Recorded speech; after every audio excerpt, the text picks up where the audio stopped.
Estamos de volta com o programa de hoje que discute os 30 anos do ECA, o Estatuto da Criança e do Adolescente.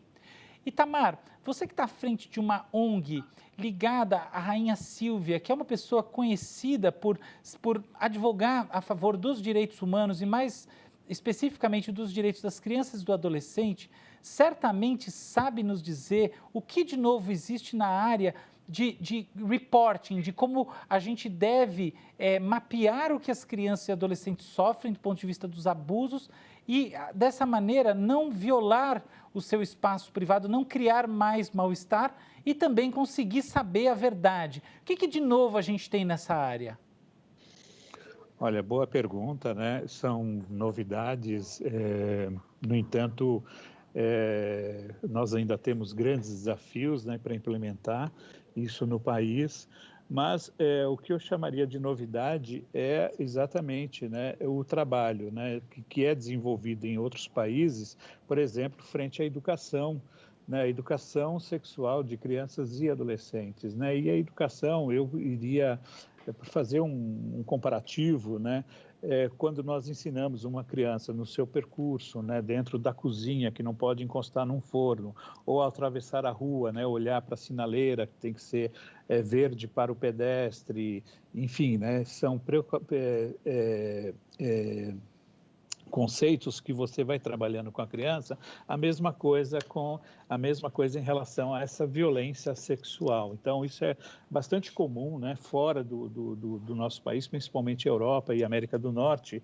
Isso está na grade curricular e é uma educação global e que é papel de todos, né, não só do ensino formal, mas também da família, enfim, nos espaços comunitários, né, onde a criança transita e socializa com outras crianças, né? Isso é bastante importante e esses profissionais eles são formados e sensibilizados também nessa perspectiva. Um outro dado importante é esse dado que eu falei da Lei 13.431, porque até pouco tempo no nosso país as crianças e adolescentes, né, se ela revelasse uma situação de violência, né, seja na escola, seja quando quando tem um procedimento na saúde, né? Por exemplo, ela tem uma doença sexualmente transmissível que não é compatível à idade dessa criança, né? E com certeza ela adquiriu de uma pessoa maior ou um adulto que é responsável por ela. Então, isso faz com que nós tenhamos que essa criança ela vai ser atendida na rede, né?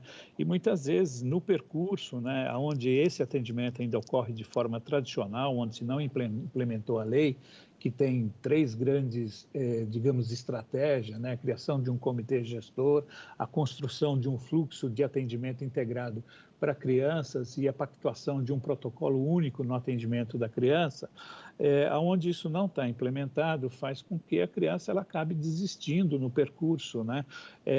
Nesse caminho que ela vai fazer. Por quê? Porque ela passa, né, por diversos atendimentos e todo mundo quer saber, né, dessa criança o que aconteceu, mas poucos de fato escutam a criança, né? Então, todos assumem um papel de investigação, mas poucos de fato escutam e dão o atendimento. Então, na saúde, o que a gente costuma dizer, ou na educação, né, ou em outro serviço, é o que é necessário você saber do fato ocorrido, né? E se esse fato ocorrido ele não pode ser dito por uma outra pessoa, pelo responsável que acompanha essa criança ou por quem efetuou a denúncia, né? E de fato quem faz a investigação, né? Ele estaria ali nos órgãos de segurança pública e no próprio judiciário, né?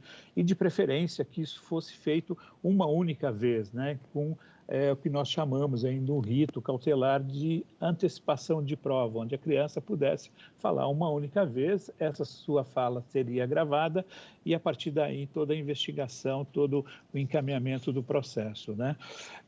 Outro desafio bastante importante que não ocorre lá fora e aqui dentro é muito comum é que uma criança, muitas vezes, quando ela faz o relato, se não se aplica essa lei, né, não se faz antecipação de prova com a criança e a celeridade no seu atendimento, muitas vezes ela deixa, inclusive, de ser criança, né, e entra na fase da adolescência, tendo que rememorar o que aconteceu com ela, o que faz também com que desista, né? E muitas vezes esses responsáveis pelas violências acabam não sendo responsabilizados.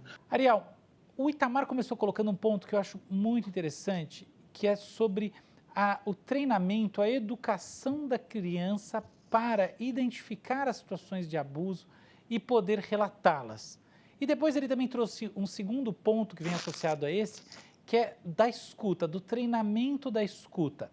Aí depois ele trouxe um terceiro ponto que eu acho que é igualmente importante, que é do funil, vamos dizer assim, do fluxo todo de processos que acaba existindo no caminho que a criança e os seus acompanhantes têm que percorrer.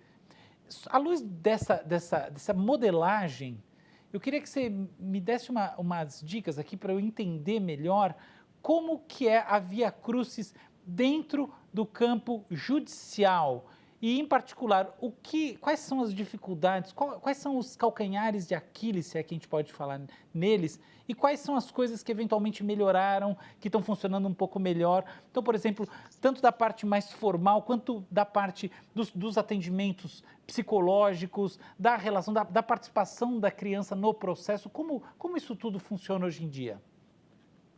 Então, é muito importante essa questão que o Itamar trouxe da educação sexual. Quando nós falamos de educação sexual, tem muitas reações de setores de extrema direita e também fundamentalistas religiosos, mas educação sexual não é ensinar a criança a fazer sexo.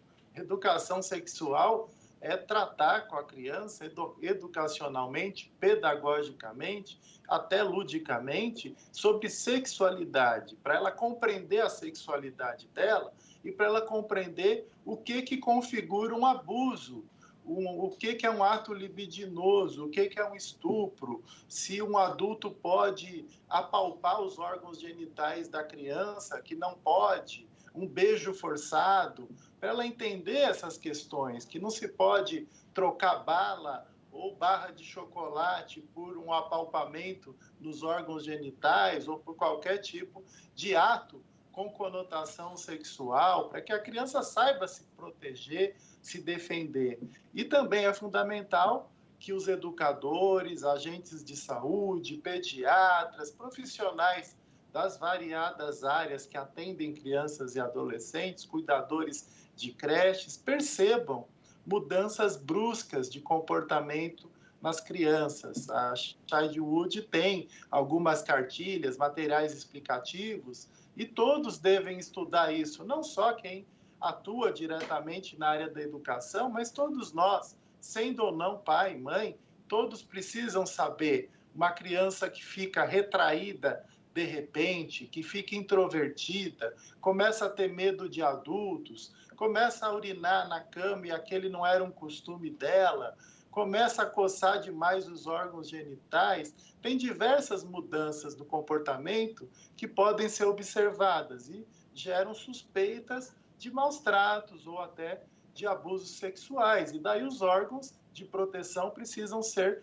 comunicados. Não queremos nenhum denuncismo, não, porque temos que ter muito cuidado com esses casos. Temos que lembrar da escola base, há uns 20 anos atrás, em que houve um denuncismo exacerbado, mentiroso e que acabou destruindo, arruinando a vida das pessoas.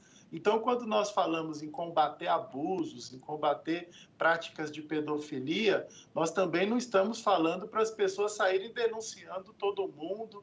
Nós precisamos garantir o devido processo legal, ampla defesa, presunção de inocência, mas nós também temos que ter meios, como citou o Itamar, da criança ser preservada. Temos várias práticas. Em São Caetano, por exemplo, lá foi pioneira a Vara da Infância e Juventude, com o juiz Eduardo Melo, estou falando da experiência aqui próxima, mas no Rio Grande do Sul temos várias boas experiências e boas práticas em ouvir adequadamente as crianças e adolescentes no depoimento especial de uma forma mais lúdica. Eu participei de um trabalho junto com a Childwood pelo Conanda na época, em que nós fomos conhecer experiências de vários países. Eu, na época, fui para Cuba, representando o Conanda e esse trabalho que a entidade que o Itamar coordena também participava, e outros colegas foram para outros locais, exatamente para trazer as melhores experiências para o Brasil. Nós temos na Barra Funda hoje o Sanctus, que é uma espécie de vara especializada com relação à violência contra crianças e adolescentes. Inclusive a juíza Tatiane, que foi vítima de violência por parte de uma pessoa que até pegou ela com uma faca no pescoço, tentou, uma pessoa que estava sendo processada por ela na Vara de Santana. Depois desse caso, ela se tornou uma pessoa muito atuante no enfrentamento à violência doméstica, já era, mas se aperfeiçoou bastante e está à frente também desse trabalho lá na Barra Funda para o atendimento adequado de crianças e adolescentes vítimas de violência. Tem brinquedoteca, tem pessoas devidamente treinadas, especializadas em ouvir crianças e adolescentes. Então, nós temos já, está melhorando. Tem muitas reações também, pessoas que não querem que esses novos procedimentos sejam adotados, mas é necessário que cada vez mais as varas possam se adaptar, cumprir essa lei de 2017 que o Itamar tratou, que é o sistema de proteção, o sistema de garantia de direitos de crianças e adolescentes vítimas e testemunhas de violência.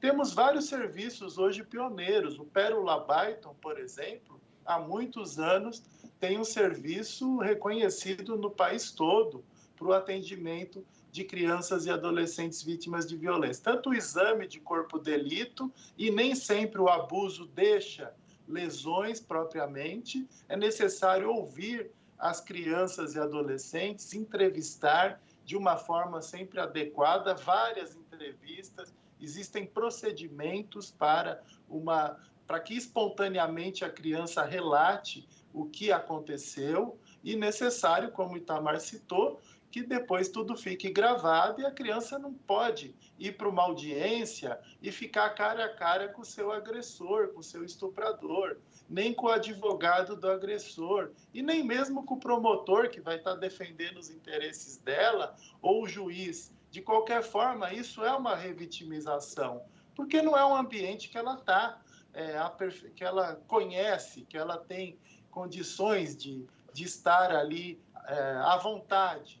Não é, certamente não. Até para nós, advogados, o ambiente de uma vara judicial não é um ambiente bom de estar, imagina para uma criança que foi vítima de violência. Então, é necessário, sim, esse aperfeiçoamento que já vem acontecendo. É lento, como tudo no Brasil. O próprio estatuto, para sair do papel, lentamente vem ocorrendo, mas nós temos aí vários juízes, promotores, defensores, vários operadores do direito e também técnicos do Poder Judiciário que estão aderindo às novas aí propostas, às novas técnicas, visando combater a impunidade, porque o que nós sabemos é que em torno de 10% só dos casos aí de abusos, de violência, que acabam gerando algum tipo de punição. O grande problema também é a subnotificação.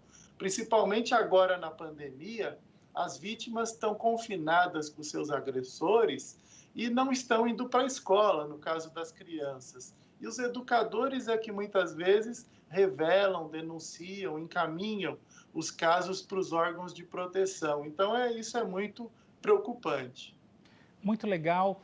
Olha, eu adorei conversar com vocês. A gente, infelizmente, chegou ao fim, mas eu queria aproveitar para fazer um convite para vocês dois, para que vocês voltem no programa e a gente discuta os vários tópicos que a gente não teve oportunidade de discutir e que são igualmente importantes. Muito obrigado, viu? Obrigado. Abraço. Também.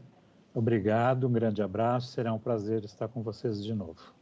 Legal. E obrigado a você que nos acompanhou até aqui. Se quiser rever esse ou outros dos nossos programas, acesse www.saopaulo.sp.leg.br/TV Câmara SP. E até a próxima.